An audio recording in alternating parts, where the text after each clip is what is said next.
Olá, bem-vindos a um episódio extra do podcast O Mundo a Seus Pés, da secção internacional do Expresso.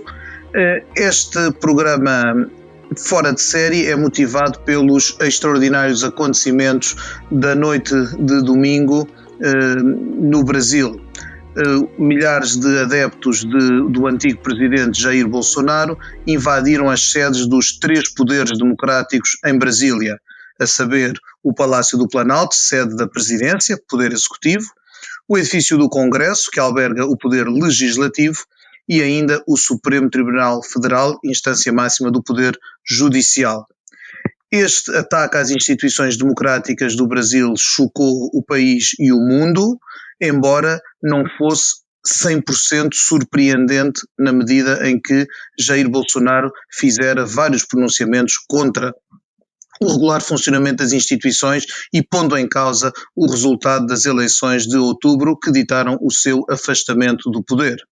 Na sequência de uma intervenção da polícia e do exército, considerada por muitos tardia, foi possível pôr fim à situação, tendo havido algumas centenas de detenções. Para tentar perceber o que se passou e o que tudo isto significa na arquitetura política do Brasil e no mandato que iniciou há pouco mais de uma semana Luiz Inácio Lula da Silva como presidente regressado, convidámos o Renato Lessa, antigo diretor da Biblioteca Nacional do Brasil e professor de Filosofia Política na Pontifícia Universidade Católica do Rio de Janeiro. Olá, Renato. Olá, Pedro.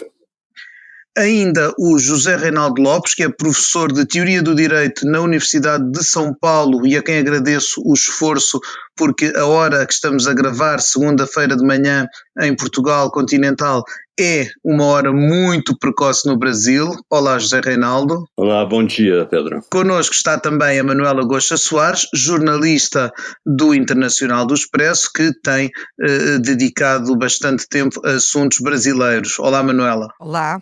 A condução desta conversa cabe-me ao editor da secção internacional, eu, Pedro Cordeiro, e a sonoplastia é do João Luís Amorim. Vou começar por perguntar ao José Reinaldo. Tem havido críticas de laxismo às autoridades por terem permitido que esta invasão, que esta turba perturbasse, invadisse, vandalizasse os edifícios do poder democrático, quando vários indícios sugeriam que era algo que poderia acontecer.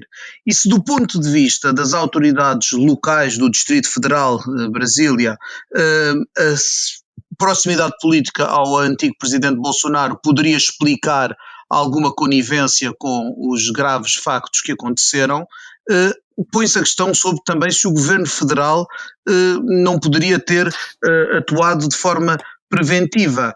Parece-lhe que houve aqui algum laxismo ou terá o governo de Lula querido deixar de alguma forma também que o país visse de que eram capazes os bolsonaristas? Eu gostaria de começar apontando para um fato que é recorrente nessas manifestações, que ele se deu num domingo à tarde aqui no Brasil. Então, nesse domingo à tarde, evidentemente, os prédios tanto do Supremo, quanto do Congresso, quanto do Palácio do Planalto, que é a sede do Poder Executivo, não estavam ocupados, né? Mas essas manifestações no domingo, portanto, que vinham acontecendo há anos aqui no Brasil, aconteceram no momento em que não haveria, da parte do governo federal, a presença da segurança própria de cada um desses edifícios, de cada um desses poderes, né? Então, isso abriu a possibilidade de a matéria ser deixada totalmente nas mãos da Polícia Regular do Distrito Federal. E aí sim, eu acho que houve essa negligência que todos estão apontando. Essa noite mesmo, o ministro do Supremo Tribunal Federal, Alexandre de Moraes, afastou, a pedido da Advocacia Geral da União, o governador do Distrito Federal. O presidente fez a intervenção na área de segurança, mas o ministro do Supremo afastou o governador propriamente, porque ele é administrativamente e politicamente o responsável pela segurança. Então, de fato, eu acho que houve, e todos estão falando isso. Então, acho que houve essa leniência, esse laxismo. Por outro lado, eu tenho a impressão justamente que, do ponto de vista legal, o governo federal agiu de maneira correta. Ele não tinha por que intervir antes, de maneira preventiva, e interveio na hora exata. E ele anda muito bem assessorado, porque o nosso ministro da Justiça atual é uma pessoa politicamente capaz, intelectualmente capaz e juridicamente capaz. Eu acho que, nesses termos, a ação foi correta. O que tem sido tardio de maneira geral, o que foi tardio foi a maneira de enfrentar essa política que já vem há vários anos no Brasil. Então, digamos assim, o ex-presidente, o presidente que foi derrotado nas urnas recentemente, ele cometeu diversos crimes de responsabilidade e não foi responsabilizado por isso, né? Eu acho que isso criou no país esse clima de impunidade em que as pessoas se sentiram à vontade para fazer diversas coisas. Mas, enfim, acho que essa é a minha resposta mais breve à sua indagação, Pedro. Muito bem. Renato, tem algo a acrescentar a esta resposta do Zé Reinaldo? Eu concordo muito com o que o Zé Reinaldo pôs. Eu acho que concordo com as linhas gerais do argumento que ele nos apresentou. E só acrescentaria um dado de natureza mais simbólico e mais político, né? Quer dizer, nós tivemos no Brasil ontem um dia de vergonha. Isso transpareceu de uma maneira muito clara na declaração do presidente Lula, quando ele indicou o ineditismo do que havia acontecido. Né? O ineditismo. E eu acrescentaria, quer dizer, o ineditismo não apenas no que se refere à experiência brasileira, quer dizer, nunca houve isso no Brasil, um ataque simultâneo aos três poderes, como também na própria experiência internacional, né? Houve o ataque nos Estados Unidos, que foi, na verdade, localizado no Capitólio, num outro ritmo político próprio, quer dizer, tratava-se ali digamos assim, da confirmação do resultado eleitoral, com o presidente de então ainda na Casa Branca, enfim, teve uma outra configuração. Aqui nós tivemos um ataque, quer dizer, aí no Brasil nós tivemos um ataque simultâneo às sedes dos três poderes da República. Foi um ataque ao Estado brasileiro. Não foi um ataque ao governo Lula, a maioria que agora, quer dizer, a maioria eleitoral da última eleição, um ataque à estrutura mínima, quer dizer, a estrutura básica, fundamental do Estado brasileiro nas suas três dimensões. Sendo uma gravidade, nós dificilmente poderíamos exagerar a gravidade disso. Né? Quer dizer, os estudiosos da estabilidade democrática fariam muito bem de analisar esse caso.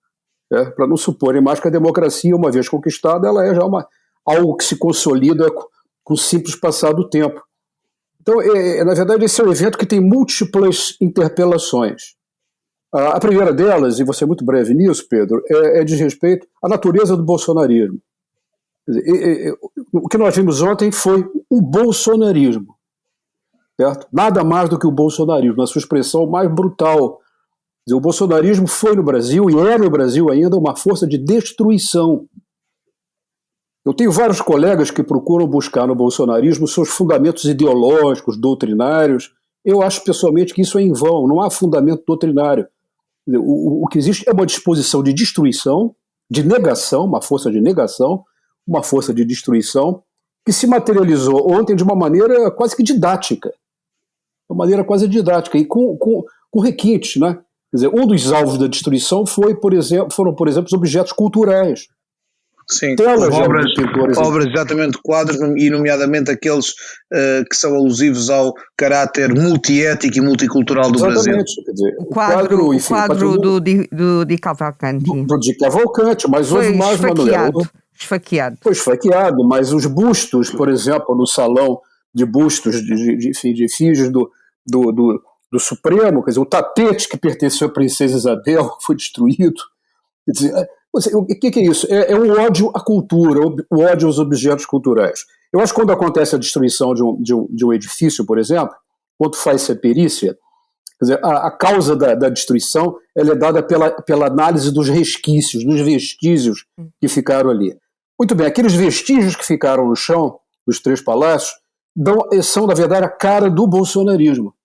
Né? Aquela destruição em série, quer dizer, a sala de reunião do Supremo Tribunal destruída, o salão nobre do Tribunal destruído, né? Quer dizer, o plenário da Câmara de Deputados, a destruição do Palácio do Planalto, que é a sede do Poder Executivo, quase todos os gabinetes foram inutilizados. Quer dizer, é como se, pela destruição física, houvesse uma indução ao impedimento para que o poder legítimo funcionasse. Então, é importante ter noção desse impacto, o público português ter noção da natureza física brutal, né, que esse impacto gerou um trauma. Nós temos ontem foi o dia de um trauma que vai ficar fixado na história da República Brasileira. Podemos conversar depois sobre o que vai ser feito, sobre o que está sendo feito, a ser feito. O Zé Reinaldo indicou algumas coisas, quer dizer, acho que podemos ir por aí depois. Mas acho que é importante ter exatamente a noção do trauma, perspectiva desse trauma.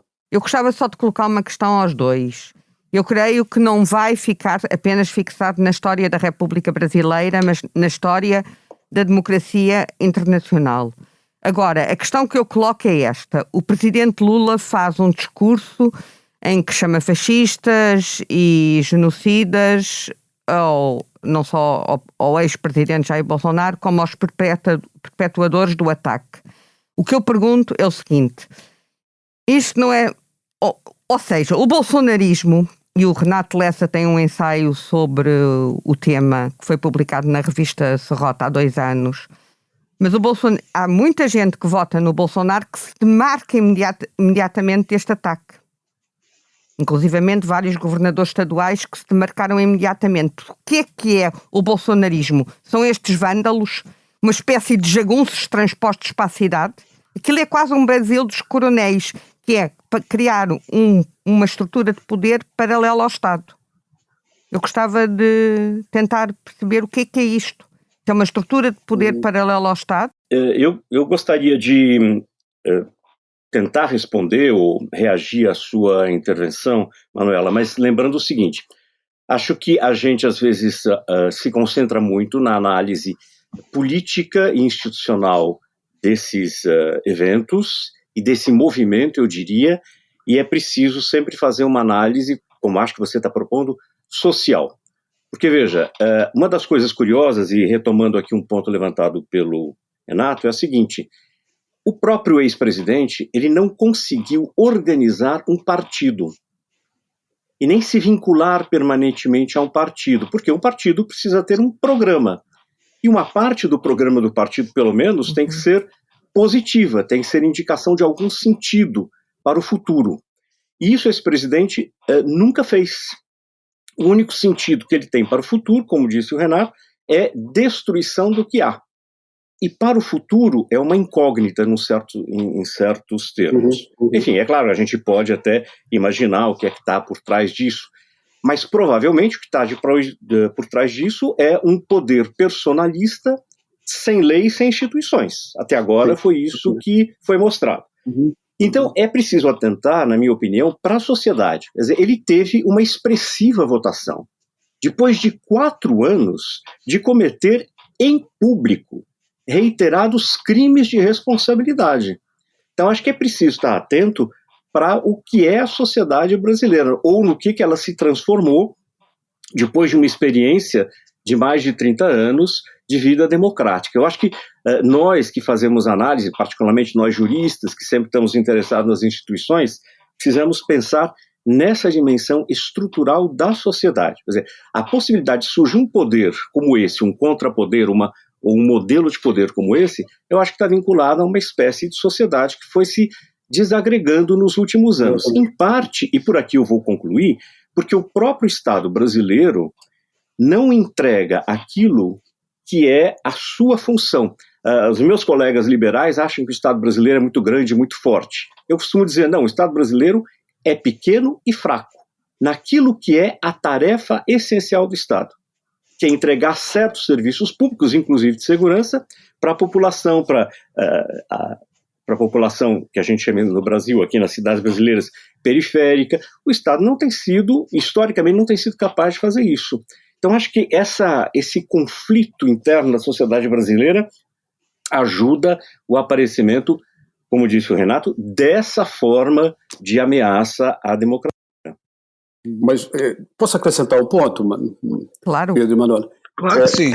Eu acho que nessa linha que o Zé Reinaldo está sugerindo, eu acho que um aspecto interessante que deve ser considerado no que houve ontem. Eu acho que ontem abre também algumas oportunidades, né, de entendimento do processo brasileiro e até de intervenção. Eu acho que os efeitos do que aconteceu ontem no campo bolsonarista, do modo mais geral, quer dizer, dos eleitores, da multidão que elegeu o Bolsonaro, vão ser muito duros, muito duros. Eu acho que isso foi a expressão mais extrema possível desse campo. E eu acho que isso vai criar vácuos no campo da direita que vão poder ser preenchidos por outras linguagens e outros comportamentos. Um detalhe de ontem: 3 governadores que foram eleitos com apoio explícito do ex-presidente, o governador de São Paulo, Tarcísio Freitas, o governador de Minas Gerais, Zema, e do Rio de Janeiro, todos 3 com apoio explícito do Bolsonaro, deram declarações de repúdio ao que aconteceu, né?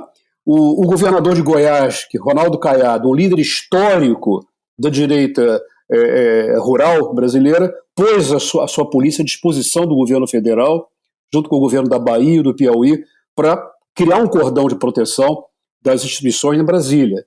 Então, a direita brasileira mais estruturada, mais, digamos, mais reflexiva, ela vai ter que se demarcar.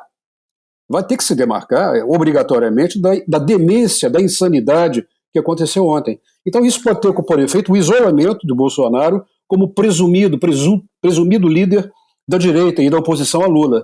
Renato, deixa-me aqui fazer um bocadinho de advogado do diabo.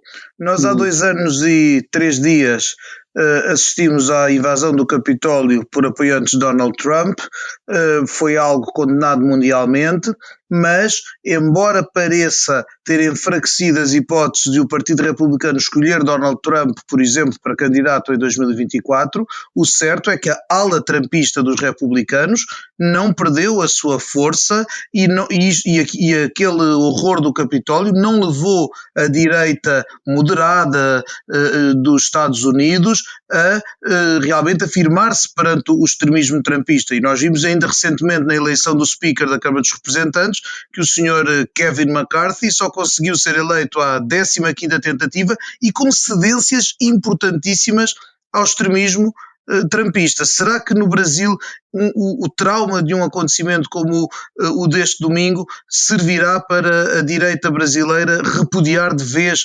Bolsonaro? Eu acho que, não, esse é sempre um risco, Pedro. O Pedro tem razão de fazer esse contraponto com o exemplo americano, mas há diferenças no caso brasileiro. Primeiro, o campo da direita é muito fragmentado no Brasil, inclusive partidariamente, né? O bipartidarismo americano, na verdade, confina todo o segmento da direita no Partido Republicano. Então, quem controla o Partido Republicano automaticamente controla o campo partidário da direita. O Brasil é muito mais difícil, são várias legendas, e a própria legenda que abrigou o bolsonarismo, ela é dividida internamente. Há pelo menos metade dos parlamentares dessa legenda, que curiosamente chama-se de Partido Liberal. Liberal. Os liberais, quer dizer, é importante a gente prestar atenção nas denominações, né? Esses liberais, metade desses liberais pertencem a um partido que foi criado há 30, 40 anos atrás. Né? E outros entraram agora para ocupar o partido com vistas à captura do fundo partidário, que é um fundo milionário que os partidos têm acesso em função do tamanho das suas bancadas. Então, mesmo no interior do partido do Bolsonaro, que tem menos de 10% do parlamento, em torno de 10%, e há dificuldades. E não há possibilidade de juntar todo o campo da direita num partido só, inclusive porque alguns fazem parte da base do governo Lula. Né? As coisas no Brasil são um pouco mais complexas. E no caso americano, o bipartidarismo, eu acho que ele ajuda a essa configuração que o Pedro chamou atenção agora. Sempre há um risco disso. Agora, a minha impressão, né, vendo os eventos de ontem, sob o impacto de ontem, é que isso vai criar uma fenda importante no eleitorado conservador mais à direita. Poderá criar, essa é uma impressão, e sujeita, evidentemente, a refutações. E eu acho que abre uma oportunidade também para o governo. Né? Quer dizer, eu acho que abre a oportunidade para o novo governo, de estabelecer a impossibilidade da anistia política aos responsáveis por esse tipo de processo. Né? Eu acho que a oportunidade é exatamente fazer a demarcação, né? Usar os poderes legítimos da República, legais, para fazer essa profilaxia. Prender, investigar, né? Investigar quem são os mandantes, os financiadores. Isso não é difícil, isso já se tem, há levantamentos a respeito disso. E, sobretudo, a questão mais preocupante, que é o grau de cumplicidade das chamadas forças da ordem com a direita. Né? Quer dizer, as forças da ordem no Brasil são expressões do poder da direita, mas da direita mais dura, mais brutal, mais violenta. Né? Acho que a Manuela falou em coronelismo, alguma coisa assim. É uma espécie de evolução do antigo coronelismo. Quer dizer, a ideia de que a força policial ela é brutal e preferencialmente dirigida aos pobres e a manifestações de movimentos sociais. Eu comentava com a minha mulher ontem, quer dizer, se fosse um movimento de esquerda, ou de centro-esquerda que tivesse promovido o que aconteceu ontem, o que é impensável, dada a cultura da esquerda brasileira, as forças da ordem seriam impecáveis do ponto de vista da prevenção, da prisão. Isso também se dizia em relação ao Capitólio, que se fosse uma manifestação do Black Lives Matter, as autoridades teriam sido brutais na repressão. Brutais, mas não tenha dúvidas, Pedro, seriam brutais, porque as autoridades policiais brasileiras são extremamente competentes na repressão aos pobres, aos negros, aos periféricos e aos movimentos à esquerda do espectro político. Sempre foram. Né? Agora, há uma tolerância institucional à direita no Brasil. O Zé Reinaldo mencionou a quantidade de crimes perpetrados por Jair Bolsonaro durante o mandato. Todos eles impunes, e não só impunes, mas inverificáveis. Há uma tolerância, como se fosse uma concessão prévia a que a direita pudesse delinquir. Né? E com relação à esquerda, quer dizer, o comportamento, quer dizer, não deveria ser para nenhum dos lados, evidentemente, mas há uma assimetria, né, no comportamento das forças da ordem. Desculpa, Manuela, eu cortei.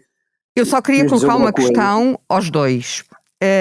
Embora, neste caso, a competência da manutenção da autoridade estivesse no governo estadual e, por isso, na polícia, o que é certo é que no dia 12 de dezembro, no dia da diplomação de Lula, tinha havido um enorme aviso em Brasília. Quando houve aqueles desacatos junto à sede da Polícia Militar, junto ao hotel onde estava hospedado Lula da Silva, e depois, na véspera da posse, também houve um desacato na periferia de Brasília, quando foi localizada a bomba no posto de combustível. E o que é certo é que tem havido, como o Renato mencionou, simbolicamente uma grande concentração destes atos de desacato e desordem em Brasília, que é a sede do poder, realmente. E o que eu pergunto é assim, o Exército, que tanto se falou do Exército, de poder haver um golpe militar no tempo de Jair Bolsonaro, é assim, o Exército também pode servir como garante da legalidade democrática. Porque é a legalidade democrática que está em causa aqui. Era uma coisa que a Portugal a seguir ao 25 de Abril se falava muito. E aqui o que está em causa é a legalidade democrática. E a hierarquia das Forças Armadas brasileiras tem sido um garante nesta fase de legalidade democrática. Não estou a falar depois da parte, a base da pirâmide militar. Estou a falar da hierarquia. A posição do Ministro da Defesa aqui, que foi sempre de uma grande tolerância, sabendo que isto era um risco, porque há um mês houve um aviso enorme no dia da diplomação de Lula. Gostava de os ouvir comentar. Eu acho, Manuela, se me permite o Renato intervir em primeiro lugar, claro. Eu acho que, de fato, o ministro da Defesa atual, já há algum tempo, desde a sua nomeação, vem sendo alvo de muita crítica. E nós temos que esperar um pouquinho o desenvolvimento aqui dos acontecimentos, o que vai acontecer hoje depois, mas eu acho que a posição dele é muito frágil. Mas eu acho que essa convocação desse ministro espelha uma coisa, historicamente, outra vez, muito mais grave no Brasil, que é a nossa leniência tradicional para com os militares e os portadores de arma. Quer dizer, eu estava lembrando ontem com os meus ex-alunos e amigos, houve uma greve, o Renato talvez se lembre melhor dos detalhes, em 2014, da Polícia Militar e da Polícia na Bahia. E ninguém foi punido. Assim como não foram punidos os responsáveis pela ditadura de 64 e 85. E agora pende no Supremo Tribunal Federal uma decisão sobre um caso gravíssimo, e do ponto de vista penal e jurídico muito bem colocado pelo Ministério Público Federal do Rio de Janeiro, que é, enquanto não forem encontrados e devolvidos os corpos das pessoas que foram sequestradas durante a ditadura, continua a flagrância do crime. E, portanto, ninguém... Não há prescrição, né? Não houve prescrição e nem foi coberto pela anistia, porque a anistia era para aqueles crimes passados. Se o crime é presente... Ora, nesses termos, várias instituições são coniventes com isso. Né? O próprio ministro do Supremo Tribunal Federal, que deu a decisão, e já é aposentado, foi responsável por esse estado de coisa. Então, eu acho que a leniência para com essas autoridades antigas sempre foi muito forte no Brasil e é parte da herança que gera os frutos que nós estamos colhendo hoje. Por isso, é crescente no Brasil hoje também a ideia de que não pode haver anistia aos crimes cometidos pelo governo, pelos agentes do governo Bolsonaro. Né? Eu acho que isso talvez, então, Renato, seja um ganho, se a gente conseguir isso, mudar certamente essa mentalidade. Né? Já terá sido também, pelo menos para as instituições, um ganho a partir de um evento tão nefasto como foi esse de ontem. Não, isso é certamente importante. Manelo, só para... Você falou dos militares, isso é um ponto importante, né? Quer dizer, eu acho que, historicamente e mais recentemente, os militares são um limite à democratização brasileira, tem sido. Tá? Primeiro, eles têm uma interpretação, eu não sei se de má fé ou por incapacidade de hermenêutica, digamos assim, eles se consideram os fiadores da democracia brasileira, a partir da leitura de um artigo da Constituição, desastroso, por sinal, 142, que diz que as Forças Armadas são, enfim, para resumir, protegem o Estado de Direito e podem ser chamadas à intervenção desde que provocadas por um dos poderes. Isso é lido pelos, aspas, juristas militares como autorização constitucional para intervenção. Então, se golpe houver, ele terá a coação de um princípio constitucional. Então, isso não é só um erro jurídico, um erro derivado de uma ignorância de direito constitucional. Isso é uma representação que a elite militar faz do seu próprio papel na vida brasileira. Como enfrentar isso? Quer dizer, tecnicamente é mudar um artigo da Constituição, mas isso mexe no elemento fulcral da organização da integridade militar.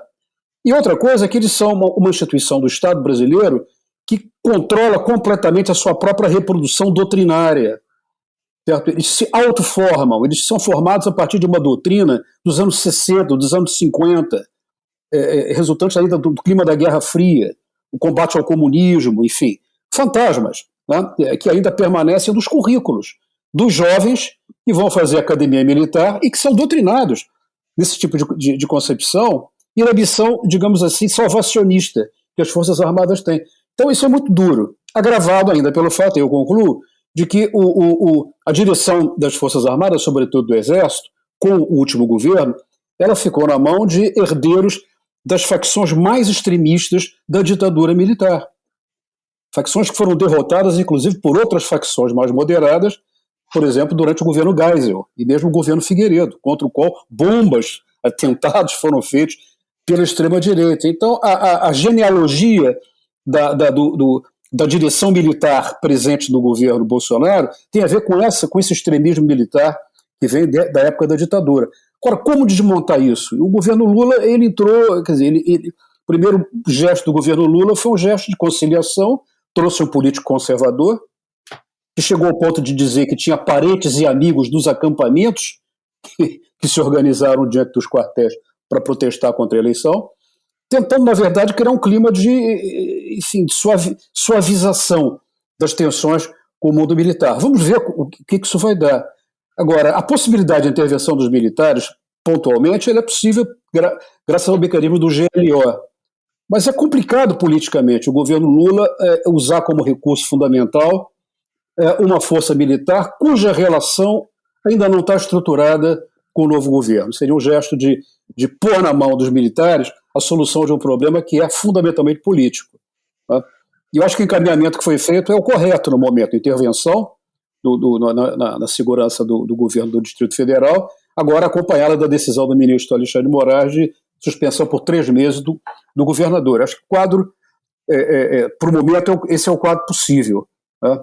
Agora, vamos ver os desdobramentos, se outras manifestações desse tipo vão acontecer, mas isso vai depender muito da capacidade punitiva e investigativa que vai ser feita, né? Claro, eu gostava de virar também esta conversa para o futuro, pegando precisamente nas suas últimas palavras, para pensar o seguinte: independentemente do choque que estes acontecimentos nos causam, e ainda antes deste domingo ter decorrido, é evidente que o Brasil, como mostra o resultado das eleições, está dividido, está fraturado, tem uma sociedade em que pessoas não estão sequer dispostas a partir para opiniões diferentes a partir de uma premissa básica de verdade comum, portanto de um terreno comum a partir do qual discordar.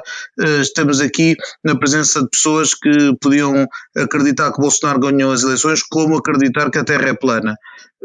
Como é que se remenda essa fratura? Porque este é um dos grandes encargos que o governo de Lula vai ter nos próximos anos. Como é que isto pode ser feito? Olha, isso é uma pergunta de 5 totolotos. Quer dizer, é difícil. Isso nós vamos ter que descobrir, porque são 2 realidades paralelas que acabaram sendo configuradas. Como se fossem 2 planos ortogonais dentro de um cubo, né? 2 retas que jamais se encontrarão em lugar nenhum, né? Mundos diferentes, visões de mundo diferentes acabaram sendo construídas. Tá? Eu acho que o caminho possível é o caminho da ação governamental, chamando a atenção para os problemas reais do país, distribuição de renda, saúde, transporte, educação, trabalhando nessa agenda, que é uma agenda do que o Pedro disse, né? Quer dizer, é o fundo real comum a todo mundo, a todos. Todos têm problemas de saúde, todos têm problemas de emprego, todos sentem insegurança.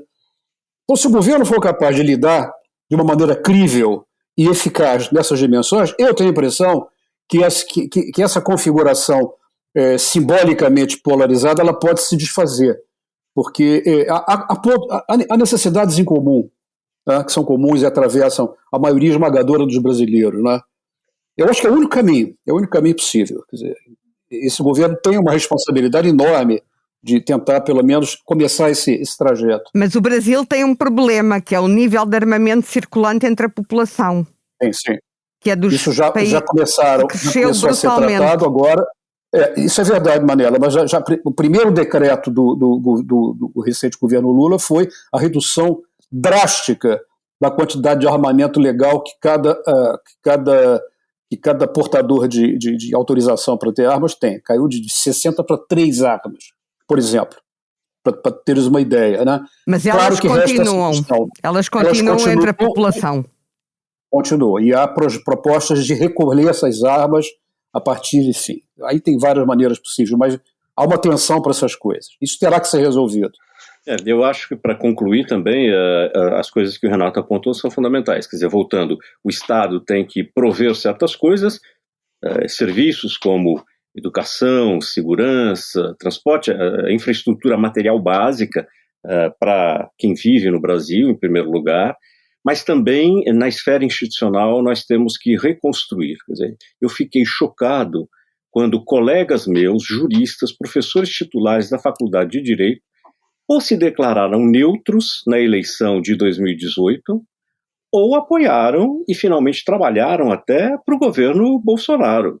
Eu, como jurista, acho inconcebível dar qualquer espécie de apoio, mesmo indireto, mesmo pela omissão, pela neutralidade, a um sujeito que declara publicamente, na votação do impeachment da presidente Dilma, um voto de louvor a um torturador, a um criminoso, né, no país. Então, eu acho que a reconstrução das instituições vai passar por isso.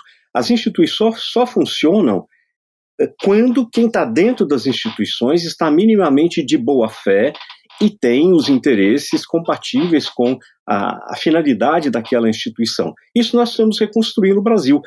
O juiz Moro foi um exemplo de quem destrói as instituições por dentro. Desde o começo, as atitudes dele como juiz, no caso da Lava Jato, mas depois foram tornadas públicas outras intervenções dele em outros casos, ele destruiu, começou o processo de destruição do judiciário por dentro, não é? Então nós vamos ter que fazer isso também nas instituições, particularmente, eu diria, porque é a minha área, no judiciário, que é também um dos fiéis da balança, né, Renato? No funcionamento das instituições. Porque no Brasil, qualquer juiz de qualquer instância tem poderes considerados políticos, que são poderes de revisão constitucional. Então, acho que a gente vai ter que fazer uma reconstrução social e uma reconstrução institucional forte no Brasil. E vai demorar. E vai ser difícil. Vai ser difícil. Quer dizer que os próximos anos vão ser anos complicados. Sim. Complicados e cruciais, Manela, cruciais. Sabe? E vamos observar, quer dizer, o governo ele deu indicações interessantes em algumas áreas. Eu só queria acrescentar um ponto que a gente ainda não tocou, quer dizer, são vários pontos, né? É muito complicado ter uma visão completa, total, né? É a dimensão, o ataque econômico também, uma espécie de bolsonarismo econômico, né? Porque se por um lado está clara a necessidade de reorganizar o país e de criar políticas de integração e saúde, educação, distribuição de renda, proteção social, por outro lado, há uma barragem fiscalista quase insuperável, né? Que a todo momento chama atenção para a prioridade do controle dos gastos. Claro que o controle dos gastos é fundamental, quer dizer, não temos que ser realistas, mas a ideia de que é praticamente que o papel fundamental do governo é garantir a previsibilidade dos rentistas. É transformar a política econômica na administração do dinheiro de quem tem dinheiro. No fundo, é essa agenda que a gente no Brasil chama de agenda da Faria Lima, tá? Que é a ideia de um governo cuja principal obrigação é manter as contas austeras e, portanto, cortar gastos. E cortar gastos significa cortar pesquisa, investigação científica, universidade, saúde e tal. Enfim, então esse governo também vai ser atravessado por essa tensão entre a necessidade de uma certa responsabilidade fiscal, porque senão a gente não consegue ter recurso para gastar, e, por outro lado, o imperativo de políticas de compensação, de promoção das pessoas, né? Sem as quais, Pedro, a gente não desfaz a tal polarização, a chamada polarização. Eu acho que não gosto do termo, não. Tá? Que é mostrar para as pessoas que elas precisam de governo. Elas não precisam de ter liberdade para ter arma. Elas precisam de governo, de hospital. Elas não podem mais passar 4 horas por dia nos autocarros para ir trabalhar, como acontece com as pessoas que moram nas periferias e trabalham no centro da cidade. Isso, na verdade, são interesses transversais a todas as preferências ideológicas, futebolísticas, religiosas que nós possamos imaginar. Né? Agora, para isso, o Estado tem que ter uma intervenção. Claro, traça-se aqui por isso um horizonte desafiante e de um caderno de encargos muito pesado para a administração do presidente Lula, que ainda por cima governa num sistema político que exige alianças como aquela que o levou agora ao poder de dezenas de partidos, muitas vezes com interesses e princípios contraditórios. De facto vai exigir, o próximo quadriênio vai nos exigir, quer aos jornalistas, quer aos académicos, quer ao cidadão brasileiro, uma grande atenção e grande preocupação, não é? Eu gostava de agora pedir-vos muito telegraficamente, porque o nosso tempo está quase no fim, uma pergunta sobre o seguinte: esta invasão, com as devidas diferenças, parece decalcada da do Capitólio. Há noutros países conhecem-se tentativas da extrema-direita de infiltrar corpos policiais, forças armadas. Estamos aqui perante um fenómeno de mero mimetismo, imitação, inspiração, ou parece haver um esforço coordenado a nível internacional neste sentido, que poderá apresentar um risco, na última análise, para a democracia no mundo? Eu acho que a gente está diante de um movimento realmente internacional, Pedro. Eu tenho a impressão que não é só mimetismo, há uma certa organização, né? E depois ela se realiza particularmente em diferentes lugares com as cores locais, que é o caso do Brasil que a gente estava discutindo. Mas eu acho que há um movimento generalizado. O quanto isso é organizado, eu não sei, mas eu desconfio que seja, porque movimentos dessa natureza dependem de uma certa confiança nas reações internacionais, inclusive, uma certa confiança em apoios e uma certa confiança em que haverá fontes de financiamento. De qualquer maneira, é a minha suspeita, mas é claro, eu estou falando aqui de maneira absolutamente leiga e, portanto, não tenho as informações, mas dá a impressão. Mas eu acho que também, falando do ponto de vista da história, são certas ondas. Quer dizer, por exemplo, se nós pensarmos no que foi o fascismo nos anos 20 e 30, foi uma onda contra a democracia liberal, como ela havia se apresentado no começo do século XX, que se espalhou em vários lugares. É certo que havia conexões, mas é uma onda que se aproveita de mudanças estruturais pelas quais estão passando as sociedades. Então, acho que a gente tem que pensar nesses dois aspectos, né? Há realmente ondas, essas ondas integram diversos movimentos com talvez diferentes níveis de organização. Mas eu acho que a gente tem que estar atento para essas ondas estruturais que a gente está vivendo agora. E eu pergunto ao José Reinaldo, estamos a viver outra onda fascista?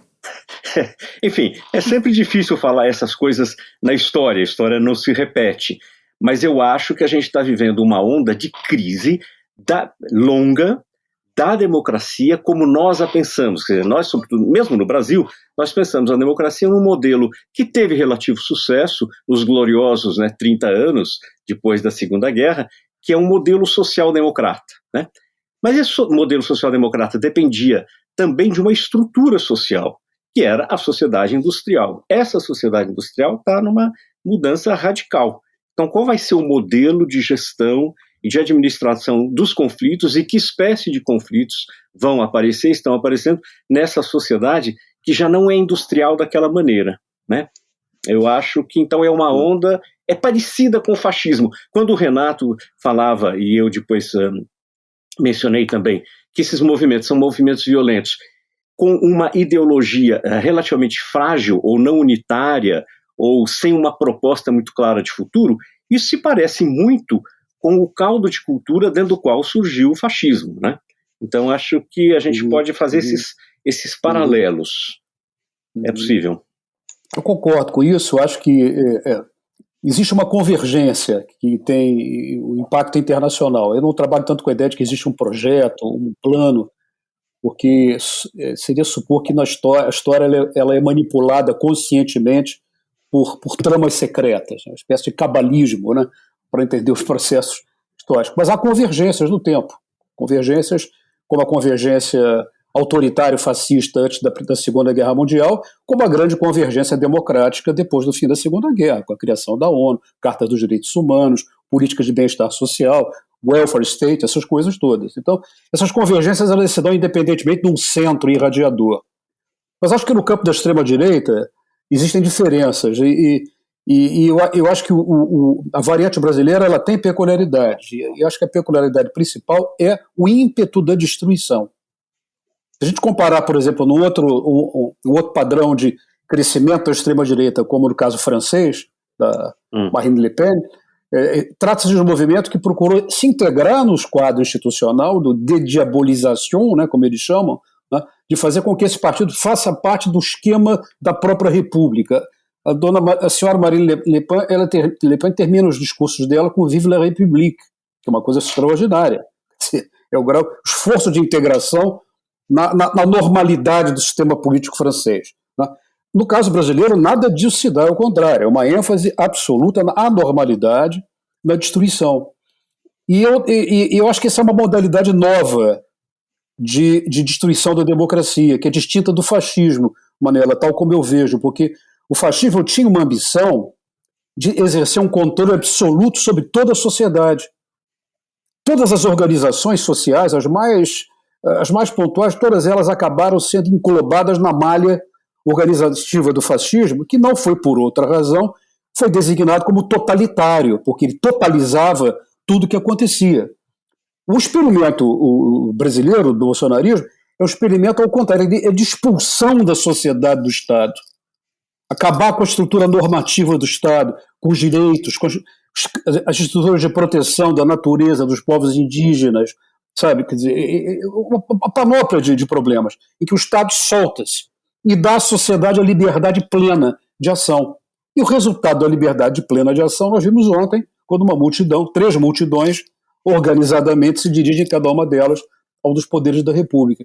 Então nós estamos diante de uma nova modalidade nesse campo geral da extrema-direita de desafio à democracia, né, pela via da destruição. O que vem depois disso é difícil imaginar. O que se constrói a partir dessa destruição? É um fenômeno muito novo ainda, muito novo e desafiador. Eu também fiz a pergunta de se era uma onda fascista, porque o próprio presidente Lula ontem usou o termo fascista no seu discurso. Eu acho que há fascistas no meio disso tudo, certamente. Mas é uma modalidade nova. É como o vírus da Covid, né? Cada vez aparece uma cepa nova que exige novos cuidados. É um pouco isso. Para ser uma coisa mais brasileira, eu diria que é quase um cupim que vai exterminando. Que saudade dos cupins. Os cupins a gente sabia lidar com eles. Nós sabíamos lidar. Bom, e com estas inquietações estamos a aproximar-nos do limite do tempo para o nosso podcast, mas eu não quero despedir-me deste painel que de forma tão eloquente nos ajudou a compreender o que se passa no Brasil, sem fazer aquela pergunta que dirigimos a todos os que passam aqui por O Mundo a Seus Pés. E então vou começar por perguntar ao Renato Lessa se neste momento pudesse viajar para qualquer parte do mundo sem restrições, para onde é que iria e porquê? Olha, vocês já me fizeram essa pergunta nos podcasts anteriores. Eu estou bem em Portugal, estou muito bem em Portugal. Gosto muito de estar aqui e, portanto, viajaria para cá. Tá? Muito bem, onde é sempre bem-vindo. E o José Reinaldo? Bom, do ponto de vista pessoal, vivendo numa cidade como São Paulo, eu gostaria de um lugar onde tivesse uma natureza preservada. Enfim, aí há alguns lugares, alguns refúgios possíveis no mundo e mesmo aqui dentro do Brasil. E Manela, para onde é que tu gostavas de ir agora? Bem, eu agora gostava de ir ao Brasil, que parece ser um país onde está tudo a acontecer. E por isso gostaria de ir ao Brasil. E até porque está mais calor que cá. Também é uma coisa bastante interessante. Eu, de qualquer maneira, aproveito para dizer que se não acontecer mais nenhum acontecimento no Brasil, nós voltaremos aqui a falar de Brasil 2 a 8 dias, na próxima segunda-feira. É verdade, será a Manuela a conduzir esse episódio na nova estrutura do Mundo a Seus Pés, em que rodamos ela, a Ana França, a Cristina Pérez e eu na condução do podcast. Por hoje resta-me agradecer aos nossos convidados, o Renato Lessa, o José Reinaldo e a Manuela Goxa Soares, o João Luís Amorim pela edição técnica, mas sobretudo a si que está desse lado a ouvir-nos em episódios normais e extraordinários, consoante a atualidade do mundo vai exigindo. A Manuela recebe-vos na próxima semana. Até lá, até breve e até sempre.